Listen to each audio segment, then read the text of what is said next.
Listen to the conversation between Bob Wills, who is a foreign student advisor at a language school, and Angela Tung, who is a student, and complete the form.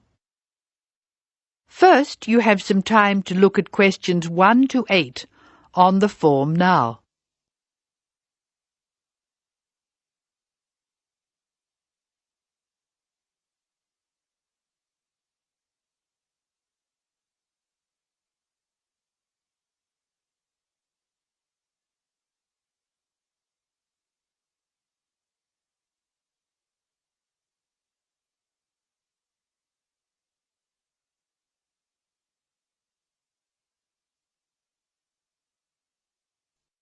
You should answer the questions as you listen because you will not hear the recording a second time. Now listen carefully and answer questions 1 to 8.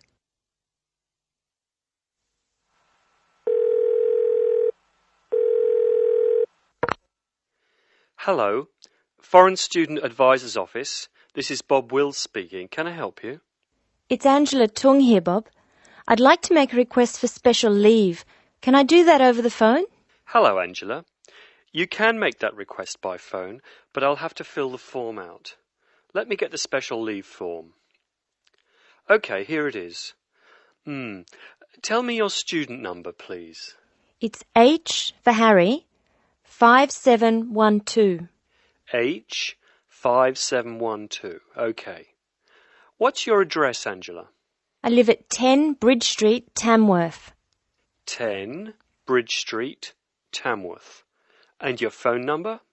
The telephone number's 810675. Thanks. What course are you doing? I'm in the writing class. Writing. Who's your teacher this term? Mrs. Green. She spells her name like the colour. Thanks. When does your student visa expire? Let me look. July 15. July 15. OK. Which term do you want to take leave? Do you want dates? First, I have to write a term number. When do you want to take leave? In term 1. OK. Term 1. Now, can you tell me what are the exact dates? I'd like to be away May 31 to June 4. OK, I've got that. You'll miss 4 working days between May 31 and June 4. Is that right? Only 3. I'll be away over a weekend. I'll be back at my classes on June 5, so that's 3 days away. Look at questions 9 to 12.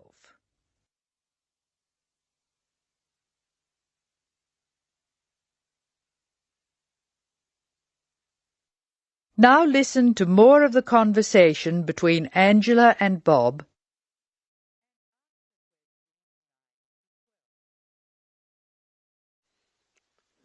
Why do you want to take leave, Angela? I'm going to visit my Aunt May. She's my mother's sister. She and her husband are my guardians while I'm here. Where do they live? About 50 kilometres from here, near Armadale. Do you have to take so long if they live nearby? My mother is coming with me. She's come for a holiday, so she wants to have some time with May. And I want to spend some time with my mother too. Aren't you going home soon? I've applied to extend my time here. I expect to go home in 12 months. That is the end of part 1. You now have half a minute to check your answers.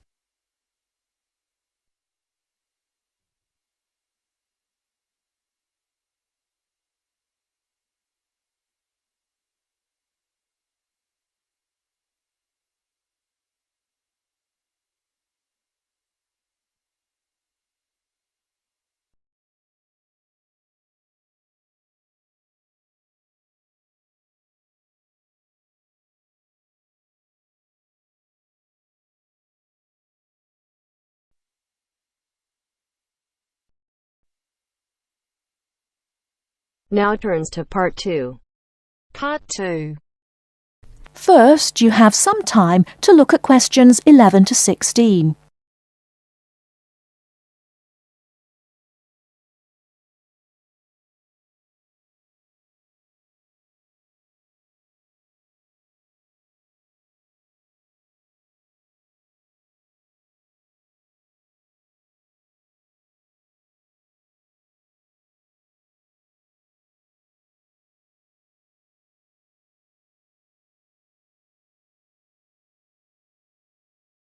Now, listen carefully and answer questions 11 to 16. Hello, welcome to the university. Let me introduce myself. My name's Helen Brown. I'm the International Office Administrator and I'm responsible for looking after students here on scholarships, in particular Chevening scholars. Perhaps you could introduce yourselves to me. Hi, I'm Ansgar from Grasse in southern Austria. And my name is Magali. I'm from a town near Montpellier, France. It's a pleasure to meet you. Pleased to meet you too. Nice to meet you. So, let's get started. I'm going to tell you about the schedule for today. Today is your orientation day at the university, and it's going to begin in half an hour at 10 o'clock with a speech from the Vice-Chancellor welcoming you to the university. That's very nice. Where is it? It's in the main hall on floor 3. Okay, but how do we get there? From here, the International Office, go down the corridor, past the lecture theatre and student common room. Then you'll be at the main entrance and you'll see the lift to your left. Take the lift to floor 3 and the main hall entrance is after the buffet. Okay, floor 3 after the buffet. I can always find my way to food, so we'll be able to find the main hall, no problem. So after the Vice-Chancellor greets the new students, then 30 minutes later, the Mayor will welcome you to the city. Together it should be about an hour, so it's not too much of a drag. And what happens then? After that, you'll have a meeting with a representative of the British Council, and she will brief you on life in Britain and what your sponsor expects, and of course doesn't expect from you. It will be nice to meet them. Is that in the main hall too? No, but it is on floor 3 again. With your back to the main hall, go down the corridor past the labs. Sorry? The laboratories, on your right, and the computer cluster rooms on your left, and at the end of the corridor are seminar rooms 1 and 2. Your meeting is in seminar room 2. Did you mention what time that is? No, I didn't. It's at 11:15 and it should last about half an hour. You'll meet her a number of times during your studies, so it's important to go to that meeting. Okay, I'll make sure Magali is on time. Ansgar, I'm always on time. Very well. Now for the final part of the morning and lunch, you'll be with your department. We're both doing biomedicine. Oh, that's interesting. But we're not sure how to get to our department. Well, you don't need to go very far from seminar room 2. The laboratories and seminar rooms all belong to your department. So basically, you need to turn left out of seminar room 2 and go past the next 2 teaching rooms. Your departmental office is on the left. Will someone be there to meet us? Oh, but of course. At 12 o'clock, the course administrator will meet you at the departmental office and introduce you to members of staff and the head of department, Professor Heanue. Heanue? How do you spell that? Heanue. He will tell you about the department and your course, the coursework and academic life in Britain. Have you both got reading lists? Yes, I have. I'm afraid I haven't. You can get one at that meeting. Then finally, as it's your first day, you'll have lunch with the department staff in the refectory from 1 to 2. Oh, that's really nice. Great. There's just one more thing. In the afternoon, you have the chance to meet other international students in the main hall again. And you can ask them about their time at the university. That's from 2:30 onwards. I'm looking forward to that.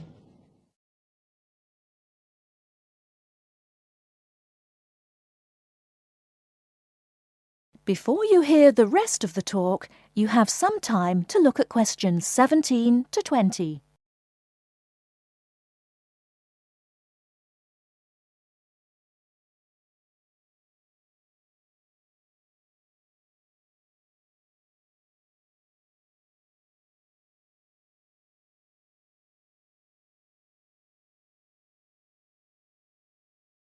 Now listen and answer questions 17 to 20. So you're thinking of opening a bank account with us? That's right.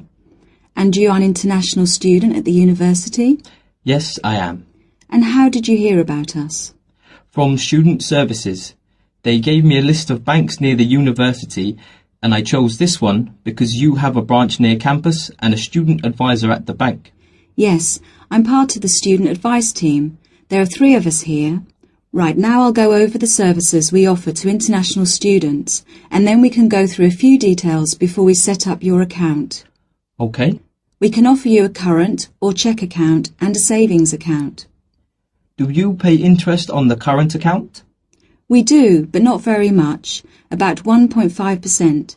You get a much better interest rate on the savings account, around 4%. We also give you a free overdraft facility. I'm sorry? If you run out of money, we allow you to spend more money than you have in your account. That's the overdraft. But you can only take out up to £100. If you need more than £100, then you must tell us before you take any more money out. I see. Now, once your current account is open, then you can set up direct debits for any regular payments you need to make. Could you tell me how that works? Well, for instance, let's take your mobile phone. You have to pay a certain amount every month for it. Yes. So you can tell us to pay that amount each month and we'll do it automatically for you. I see. As soon as your account is open, we will send you a debit card, which you must sign immediately and keep in a safe place. Then a day or 2 later we'll send you a personal identification number. A PIN number? Yes, and you must keep the number secret. You can change it if you like when you use it for the first time, but if you change it you must remember the number. If you forget or lose the number, then we have to send you out a new card and a number for security reasons. Okay. The next thing you could do is open a savings account. If you know you have to save a certain amount of money to pay your accommodation or course fees, we can open a savings account for you to put aside some money each week or month. How can I do that?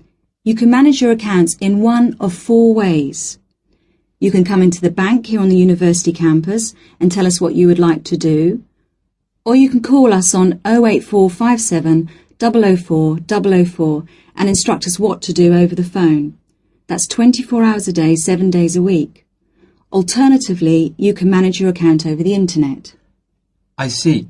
You have to go online and register at our website at www.hsbc.co.uk/online-banking before you can use the service. Finally, if you have a digital TV, you can use TV banking by pressing interactive on your digital TV remote control. Oh, really?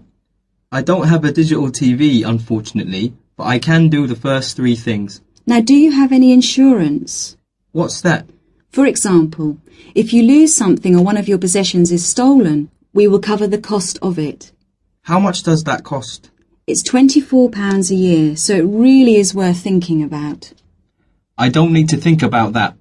I'll take out insurance. I'll arrange that for you as soon as your account is open. Now, would you like to go ahead and open an account with us? That is the end of part 2. You now have half a minute to check your answers.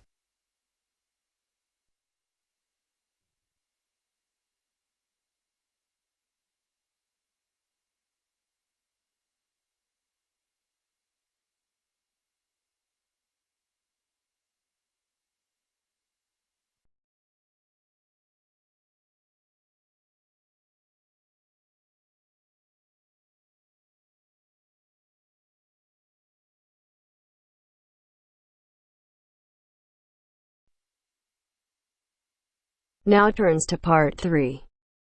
Part 3. Now turns to part 3. Part 3. You will hear a talk by a wildlife specialist on a type of bird called a kiwi. First, you have some time to look at questions 21 to 25.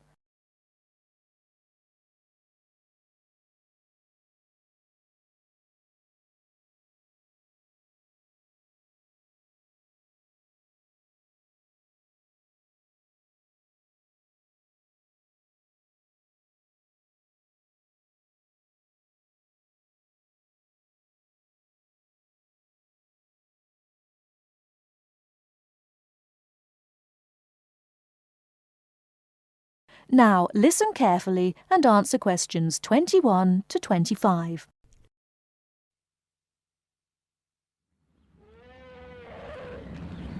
Ladies and gentlemen, welcome to Auckland Zoo on this sunny Sunday afternoon and to our special Kiwi fundraising event. My job is to tell you all about the amazing little Kiwi, and your job, hopefully, is to dig deep in your pockets. Now, for the benefit of our overseas visitors here today, I should explain first of all that the Kiwi is the national bird of New Zealand. And sometimes New Zealanders themselves are known as Kiwis. Now, while Kiwis in the wild are a rare sight, the Kiwi as a symbol is far more visible. Apart from being in toy stores and airport shops all over the world, you'll find them on our stamps and coins. The Kiwi is the smallest member of the genus Apteryx, which also includes ostriches and emu. It gets its name from its shrill call, which sounds very much like this. Kiwi! Kiwi! Kiwis live in forests or swamps and feed on insects, worms, snails and berries.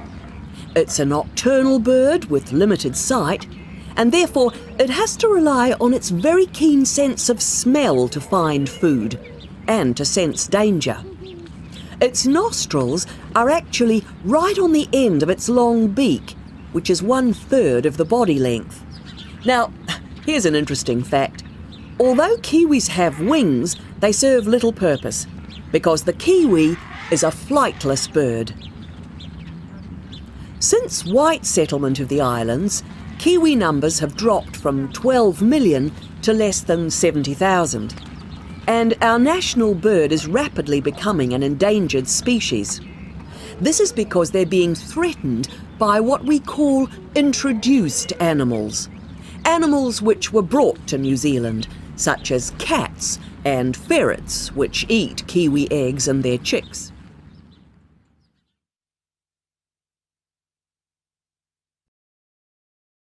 Before you hear the rest of the talk, you have some time to look at questions 26 to 30.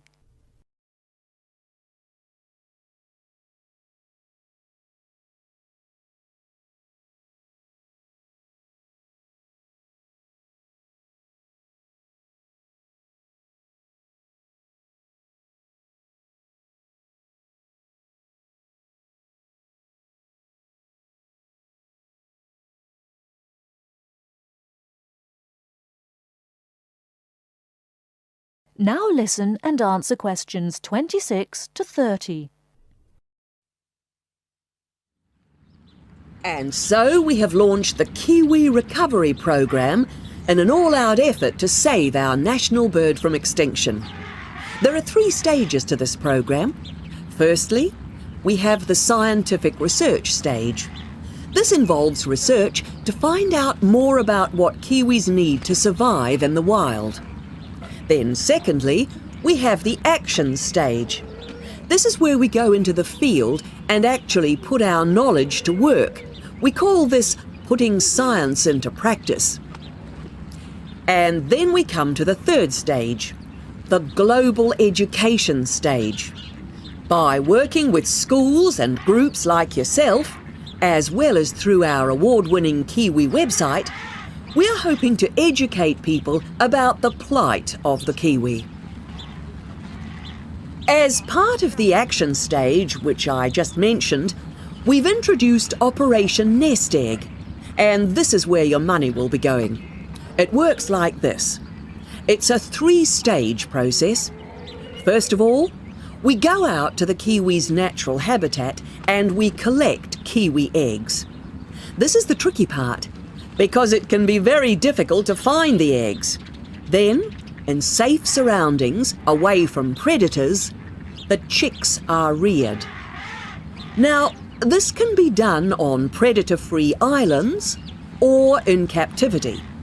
They're reared until they're about 9 months old, at which stage the chicks are returned to the wild. So far, it's proving successful. And since we started the program, some 34 chicks have been successfully raised this year, and their chances of survival have increased from 5 to 85%. However, it's not time to celebrate Kiwi survival just yet. About 95% of Kiwi chicks still don't make it to 6 months of age without protection, which is why Operation Nest Egg is so important. And we ask you to give generously today.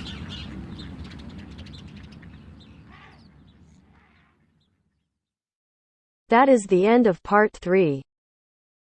You now have half a minute to check your answers.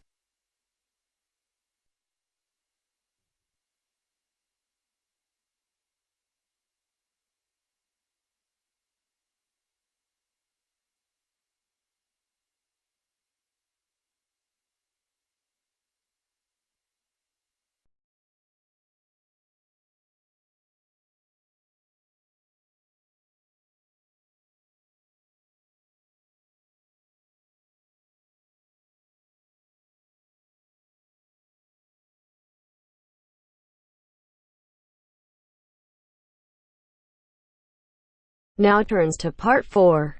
Part 4. Listen to the introduction about Tower Bridge and complete the summary.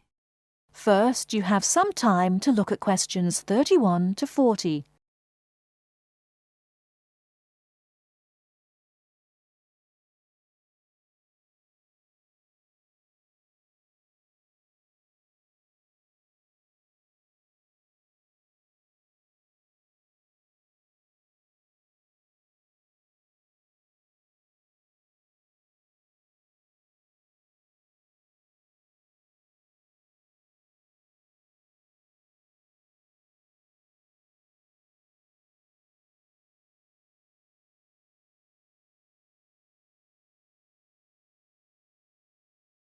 Now, listen carefully and answer questions 31 to 40.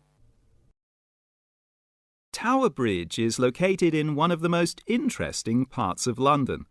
On either top of the tower, you can get a bird's-eye view of the wonderful scenery all round Tower Bridge.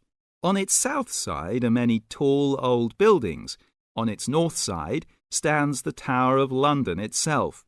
But Tower Bridge, the first bridge over the Thames, as you travel to London from the sea, is the most famous of them all. Although they look the same age, the tower is almost 1,000 years old, and Tower Bridge, which was built in the 1890s, is just over 100. Because of the tall ships up and down the Thames, it was proposed in 1850 that a bridge across the Thames near the tower was most necessary. However, the designers argued about the new bridge for about 30 years. They took so long because they had two big problems. One is that the new bridge must look like the old tower, and the other is that the bridge must not look like a modern bridge. They made it look like the old tower, so everyone was happy. Besides, the most surprising thing about Tower Bridge is that it opens in the middle, while big ships are going through to the Pool of London. If you're lucky enough to see the bridge with its two opening arms high in the air, you'll never forget it. The bridge took 8 years to build and cost £900,000, a lot of money in those days. But it was a wonderful success and became a famous tourist attraction in London on the day when the bridge was completed. 100 years ago, the Thames was once London's busiest traffic route, so that the bridge opened at least 12 times a day. Today, big ships don't go so far up the Thames. Tower Bridge opens perhaps only twice a week, but the same wonderful machinery is still in good condition. Green, yellow and red, the colourful wheels and engines look smart and new, not 100 years old. They still lift the two heavy opening arms, each 1,000 tons, leaving 70 metres for the ships to go through. And they still can open and close the bridge in 1.5 minutes, Things are changing greatly now at Tower Bridge. The horses that used to help with pulling have gone, and so have the tugs, for they're no longer necessary. The walkways from one tower to the other at the top of the bridge were closed years ago because so many people jumped off them into the Thames, which is said to open again soon. In addition, the beautiful wheels will be part of a special exhibition for the public to visit. There'll be a restaurant in one of the towers and a pub in the other. But whatever happens in its exciting future, Tower Bridge will always mean London. That is the end of part 4. You now have half a minute to check your answers.